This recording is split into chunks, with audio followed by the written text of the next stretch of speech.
Hello बच्चों, क्या लाई हूँ। देखो आज तुम्हारे लिए इस वीडियो में क्या लेके आई हूँ बच्चों। देखो छत्तीसगढ़ का फार्मासिस्ट का एग्ज़ाम कंडक्ट हुआ है ना बच्चों। तो अभी जो ये पेपर हुआ है 12th को हुआ, आई थिंक है ना, 12 अप्रैल को। ओके, तो आप लोगों में से ही एक स्टूडेंट जिन्होंने पेपर प्रोवाइड कराया और कहा कि मैम इसे सोल्व कराई है ना। तो सबसे पहले तो आपको बहुत बहुत धन्यवाद करना चाहूँगी। थैंक्स आप सभी को, आप लोग जो अपने क्वेश्चन पेपर और अपनी आंसर कीज़ मेरे साथ शेयर करते हैं। तो इसके लिए आप सभी को बहुत बहुत थैंक्स बच्चों के। और जो है अभी ये देखो, इसमें ना टोटल 100 क्वेश्चन हैं बच्चों। तो इसमें क्या करूँगी, 2020 के 5 पार्ट्स में मैं आपको ये वीडियो प्रोवाइड कराऊंगी। इसका फर्स्ट पार्ट, इसमें फर्स्ट 20 क्वेश्चन हैं। ओके, तो इनको हम देख लेते हैं। ओके बच्चों, और जो है क्वेश्चंस मैं आपको सोल्व करके बता रही हूँ, क्योंकि कुछ क्वेश्चन तो हमने करे हुए हैं, है ना, क्योंकि रिपीटेड होते रहते हैं। कुछ नए क्वेश्चन भी आए हैं इसमें। ओके, तो हम इनको देखते हैं, और क्वेश्चन में किसी में डाउट होता है तो प्लीज़ आप बताइएगा। ओके बच्चों, ठीक है। बाकी टेस्ट सीरीज और क्रैश कोर्स के लिए आप फार्मा एम्स को ऐप पे विजिट कर सकते हैं। ओके बच्चों, लिंक वीडियो को डिस्क्रिप्शन बॉक्स में दिया गया है। देखो अभी देखो, grey baby syndrome is associated with, है ना। तो ग्रे बेबी सिंड्रोम का क्वेश्चन आपको पता ही है, most of the multiple time repeated question में से एक तुम इसे कह सकते हो, क्योंकि कई बार एग्जाम में आए हैं। तो ग्रे बेबी सिंड्रोम करा देते कौन सी ड्रग, जेंटामाइसिन दिया है तुम्हें, जो कि अमीनोग्लाइकोसाइड एंटीबायोटिक में आती है। क्लोरामफेनिकोल तुम्हारी ब्रॉड स्पेक्ट्रम में आती है। सिर्फ ट्राइएक्सोन सिफालोस्पोरिन्स में आता है। और मेट्रोडाजोल जो कि मेडाजोल डेरिवेटिव होता है, एंटी अमीबिक ड्रग में आता है ना। तो ग्रे बेबी सिंड्रोम करा देती है तुम्हारी क्लोरामफेनिकोल करा देती है बच्चों, जो कि ब्रॉड स्पेक्ट्रम एंटीबायोटिक में हम टेट्रासाइक्लिन और क्लोरामफेनिकोल पढ़ते हैं। कई बार एग्जाम में क्वेश्चन बना है ग्रे बेबी सिंड्रोम का। तो क्लोरामफेनिकोल ऑप्शन बी बिल्कुल करेक्ट है। फिगर है following anticoagulant act both in vitro and in vivo, है ना। तो ये कौन सा एंटीकोएगुलेंट है, वॉरफेरिन सोडियम जो कि ओरल एंटीकोएगुलेंट है। बिस हाइड्रोक्सीकोमैरिन, कोमैरिन है ये, बिस हाइड्रोक्सीकोमैरिन। ओके, हिपैरिन है या एसिनोकोमेरोल, है ना। तो आपका जो बच्चों हिपैरिन जो होता है ना, हिपैरिन ये आपका ऐसा एंटीकोएगुलेंट होता है जो एक्ट करता है इन वीवो भी और इन विट्रो भी, है ना। तो यहाँ पर जो आपका हिपैरिन हो जाएगा, जो कि पेरेंटल एंटीकोएगुलेंट में आप लोग पढ़ते हो, ऑप्शन सी करेक्ट हो जाएगा। हिपैरिन कह रहे हैं acts immediately by binding to antithrombin 3, accelerating its binding to inactivate thrombin and factor 10A, making it effective for both clinical use and laboratory blood samples. Okay, next a disease that is caused by pathogen, है ना। एक disease pathogen cause कराते हैं, can be transmitted from one person to another person. Simple सी definition किसकी है बताओ, non communicable disease congenital, congenital जैसे कि जो बाय बर्थ होती है ना, वो आपके जो कंजेनिटल डिजीज होते हैं। बाकी कम्युनिकेबल या ऑटो इम्यून, है ना। तो ये आपके कम्युनिकेबल डिजीज बच्चों होते हैं ना, जो कोई भी इन्फेक्शियस एजेंट जो है, मतलब कि उन्हें कोज करा, कोई पैथोजन कोज करा रहे, बैक्टीरिया वायरस, है ना, वो उन्हें कोज कराते हैं और ये ट्रांसमिट होती है एक पर्सन से दूसरे पर्सन में। ये एक आपकी कम्युनिकेबल डिजीज होती है। कह रहा component of blood responsible for maintaining osmotic pressure between blood and the tissue, है ना। तो हमने पढ़ा हुआ है प्लाज्मा प्रोटीन जो हमारी होती है, कौन सी, है ना, एल्ब्यूमिन के बारे में। तो आपका जो ब्लड का जो ऑस्मोटिक प्रेशर जो होता है ना, उसके लिए भी यही रिस्पॉन्सिबल होती है, उसको मेंटेन करने के लिए भी। देखो आपको प्लाज्मा प्रोटीन एल्ब्यूमिन दिया है, ग्लोब्यूलिन दिया है, क्रिएटिनिन दिया है, कोलेस्ट्रॉल दिया है। तो आपकी प्लाज्मा प्रोटीन एल्ब्यूमिन जो होती है, हमने पढ़ा है मोस्टली ड्रग एल्ब्यूमिन से बाइंड होती है, और एसिडिक ड्रग भी एल्ब्यूमिन से बाइंड होती है, और ऑस्मोटिक प्रेशर जो है उसको मेंटेन करने के लिए भी एल्ब्यूमिन ही रिस्पॉन्सिबल है। कह child with deficiency in vitamin D is likely to experience, है ना। विटामिन डी की डेफिशिएंसी से क्या पढ़ा है भाई तुमने, विटामिन डी की डेफिशिएंसी से बच्चों में रिकेट्स होता है और एडल्ट्स में ऑस्टियोमलेशिया होता है। नाइट ब्लाइंडनेस विटामिन ए की डेफिशिएंसी से होता है। स्कर्वी विटामिन सी की डेफिशिएंसी से होता है। Beriberi vitamin B1 thiamine की डेफिशिएंसी से होता है। रिकेट्स हो जाएगा बच्चों में विटामिन डी की डेफिशिएंसी से। ओके बच्चों, कह रहे following is an anti migraine drug. भाई माइग्रेन में कौन सी ड्रग यूज करोगे, ओलमी सार्टन, सार्टन्स वाले तो तुम पढ़ते हो, एंजियोटेंसिन रिसेप्टर ARBs होते हैं ना। फिर कह रहे हैं मीजोवैप्टन है, टोल वैप्टन है, या सुमाट्रिप्टन, सुमाट्रिप्टन पढ़ा होगा तुमने। 5-HT 1B1D रिसेप्टर पे एगोनिस्ट होता है, 1B1D, है ना बच्चों, 5-HT 1B1D। ओके, तो ये आपके ट्रिप्टन्स जो होते हैं माइग्रेन में यूज़ होते हैं। तो ऑप्शन डी यहाँ पर करेक्ट हो गया। कह रहे sodium lauryl sulphate can be classified as a dash disinfectant, है ना। तो SLS जो होता है, इसकी HLV वैल्यू भी बहुत ज़्यादा होती है, 40 आप लोगों ने पढ़ी हुई होगी। SLS की HLV वैल्यू होती है। तो आपका जो होता है अनायोनिक सर्फेक्टेंट में आता है बच्चों, है ना। नॉन आयोनिक में आपके ट्विंस और स्पेंस आते हैं बच्चों। कटायनिक में जैसे कि बेंजलकोनियम क्लोराइड हो गया, है ना, ये कटायनिक में आते हैं। एम्फोलिटिक होते हैं आपके, है ना। यहाँ पर जो है SLS है अनायनिक में आता है। ओके, तो यहाँ पर जो है ऑप्शन आपका ए करेक्ट है। Most addictive route of drug administration, है ना। तो ओरल है, इंट्रावीनस है, इंट्रामस्कुलर, सबलिंगुअल। तो इसका आंसर जो है आप लोग कमेंट करके बताना मुझे क्या होना चाहिए। Which quality control test is specific to coated tablets, है ना। कोटेड टैबलेट्स के लिए कौन सा क्वालिटी कंट्रोल टेस्ट स्पेसिफिक है? देखो वेट वेरिएशन है, डिसइंटीग्रेशन है, फिल्म टेंसाइल स्ट्रेंथ है, फ्राइबिलिटी है।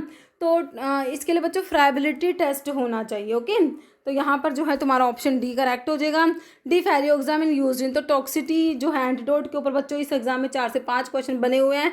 तो डिफेरियोक्सामिन तुमने आयरन की टॉक्सिटी के लिए एंटीडोट पढ़ा हुआ है डिफेरियोक्सामिन, है ना। बाकी यहाँ पर लेड की पॉइजनिंग दिया हुआ है, मरकरी के लिए दिया हुआ है, साइनाइड के लिए। तो साइनाइड की पॉइजनिंग में आप sodium nitrate and sodium thiosulphate पढ़ते हो, बाकी अमाइल नाइट्रेट भी आप लोगों ने पढ़ा हुआ होगा, है ना। मरकरी के लिए आपका जो BAL, है ना, जो डाइमर कैप्रोल होता है। कह रहे what does the Bloom strength of gelatin indicate in capsule manufacturing? Bloom strength क्या होता है? It is cohesive strength of the cross linking that occur between the gelatin molecule. Cohesive, it is a measure of the cohesive strength of the cross linking. तो बच्चों cohesive word है, cohesive strength of the cross linking that occur between gelatin molecule, है ना। तो ये 150 से लेके 250 ग्राम आपका जिलेटिन का ब्लूम स्ट्रेंथ होता है बच्चों। 250 से लेके 150 से 150 से लेके 250 ग्राम, है ना, पढ़ा हुआ आप लोगों ने। How many half life are required to attain a steady state plasma level for a drug which follows first order kinetics? तो हमने पढ़ा 4 से 5 हाफ लाइफ रिक्वायर्ड होते हैं बच्चों, है ना, 4 से 5, है ना। तो देखो अब ऑप्शन के अकॉर्डिंग आप लोग ऑप्शन बी आंसर करोगे, 5 हाफ लाइफ। ओके, कह रहे sequence to test particular matter in injectable. तो इंजेक्टेबल्स में पर्टिकुलर मैटर को टेस्ट करना है, तो सीक्वेंस क्या है? कह रहा है सैंपल डायलूशन है, फिर विजुअल इंस्पेक्शन लिखा है, फिर डॉक्यूमेंटेशन है, आर्चिविंग ऑफ टेस्ट डाटा, फिर लाइट ऑब्सक्यूरेशन टेस्ट है, रिपोर्ट रिजल्ट है। देखो इसमें सबसे पहले बच्चों विजुअल इंस्पेक्शन होगा, सबसे पहले बी होगा, उसके बाद सैंपल डायलूशन होता है। तो बी के बाद ए तुम्हें दिया हुआ है ऑप्शन जो है इस वाले में, सेकंड वाले में ना, मैंने इस वैसे वैसे लिखा इनको, ठीक है। तो जो है सेकंड ऑप्शन करेक्ट है। पहले होगा विजुअल इंस्पेक्शन, उसके बाद सैंपल डाइल्यूशन होता है, फिर आपका लाइट ऑब्सक्यूरेशन टेस्ट है, फिर आपका है report result, then documentation and archiving of test data, ठीक है। सेकंड वाला ऑप्शन करेक्ट है। करेक्ट टाइप बी ADR है characterize by type B reactions दो, जो आपने ADR एडवर्स ड्रग रिएक्शंस पढ़े हैं, type A B C D E, मैंने इसका वीडियो भी बना रखा है, क्या ना। टाइप बी जो होती है बिजारे रिएक्शंस होती है, बिजारे अनप्रिडिक्टेबल होती है बच्चों, एलर्जिक रिएक्शंस होती है। देखो प्रिडिक्टेबल तो होती नहीं है, कॉमन भी नहीं होती बच्चों, ये है ना, ये कॉमन नहीं होती। ऑलवेज फटाल ये भी नहीं हो सकता, ये अनप्रिडिक्टेबल होती है और रेयर होती है बच्चों, ये अनप्रिडिक्टेबल और रेयर होती है। ओके, कह रहे which of the cell organelle is responsible cell के मल्टीप्लिकेशन के लिए, रिप्रोडक्शन के लिए? एंडोप्लाज्मिक रेटिकुलम दे रखा, माइटोकॉन्ड्रिया जो कि पावर हाउस होता है, सेल होता है, लाइसोम को suicidal bag hydrolytic enzymes produce करते हैं ये, या न्यूक्लियस, है ना।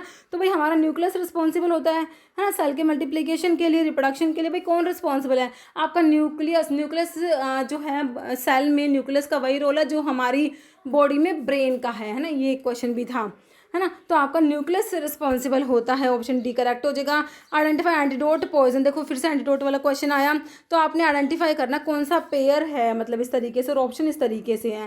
देखो मिथेनॉल की पॉइजनिंग में दे रखा है इथेनॉल, करेक्ट है। लेड की पॉइजनिंग में ADTA दे रखा है, ये भी करेक्ट है। साइनाइड की पॉइजनिंग में सोडियम नाइट्राइड भी होता है, सोडियम थायोसल्फेट होता है, अमाइल नाइट्रेट भी होता है। ओके, बीटा ब्लॉकर की ओवरडोज के लिए ग्लूकागोन, देखो बच्चे चारों ही करेक्ट दे रखे हैं। तो कौन से हैं इसमें से? तो JKLM चारों करेक्ट है, तो JKLM आपको ऑप्शन डी में मिला है, ठीक है बच्चों। अभी नेक्स्ट देखो physical dependence is characterize by, physical dependence का मतलब क्या होता है? कभी जैसे कि फिजिकल डिपेंडेंस कोज करा देते हैं ड्रग, है ना, कि हम फिजिकली डिपेंडेंट हैं, अगर वो ड्रग नहीं ली तो विड्रॉल सिम्टम्स देखने को मिलते हैं ना। तो फिजिकल डिपेंडेंस का के बारे में लिखा हुआ कह रहे हैं कि अच्छा इसमें भी JKL इस तरीके के से हैं क्या? इसमें भी इस तरीके से तुम्हें बताना है। कह रहे डिसकॉन्टिन्यूएशन ऑफ ड्रग रिजल्ट में करेक्टरिस्टिक विड्रॉल सिंड्रोम्स, बिल्कुल सही बात है।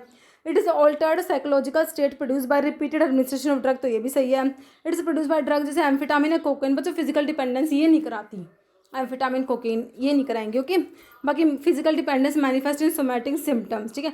तो देखो यहाँ पर है L नहीं होगा, बाकी J K और M होगा, यहाँ पर मेरे हिसाब से J K और M हो जाए। ओके, ये क्वेश्चन बच्चों मैं आपको जो है मैंने सोल्व करा उसके अकॉर्डिंग बता रही हूँ ना, बाकी जो है आंसर की आएगी जब एक बार दोबारा से डिस्कस कर लेंगे। ओके, आप बता दिया मैंने इसका। नेक्स्ट देखो, फॉलोइंग एग्जाम्पल है पैसिव इम्यूनाइजेशन।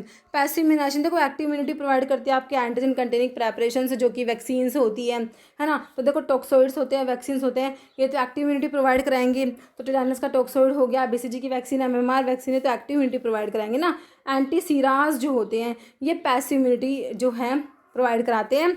तो ऑप्शन आपका सी करेक्ट है। Silverson mixer is preferentially use for preparation of, है ना। तो इसको बच्चों किसके लिए यूज़ करोगे, एलिक्सर्स के लिए, इमल्शंस, माउथ वॉश, सिरप। तो इसको इमल्शंस के लिए बच्चों यूज़ करते हैं, तो ऑप्शन बी करेक्ट हो जाएगा। नेक्स्ट बच्चों, तो फॉलोइंग सिस्टमिक एंटासिड, है ना। तो आपके एंटासिड्स जो होता है सिस्टमिक और नॉन सिस्टमिक पढ़ते हो। सिस्टमिक में हमारा सोडियम बाइकार्बोनेट और सोडियम सिट्रेट आप लोगों ने पढ़ा है। नॉन सिस्टमिक में मैग्नीशियम हाइड्रोक्साइड, एल्यूमिनियम हाइड्रोक्साइड, मेगाल्ड्रेट, है ना, कैल्शियम कार्बोनेट, ये सब नॉन सिस्टमिक में आता है। तो सिस्टमिक में सोडियम बाइकार्बोनेट आपका करेक्ट आंसर ऑप्शन बी हो गया, है ना बच्चों।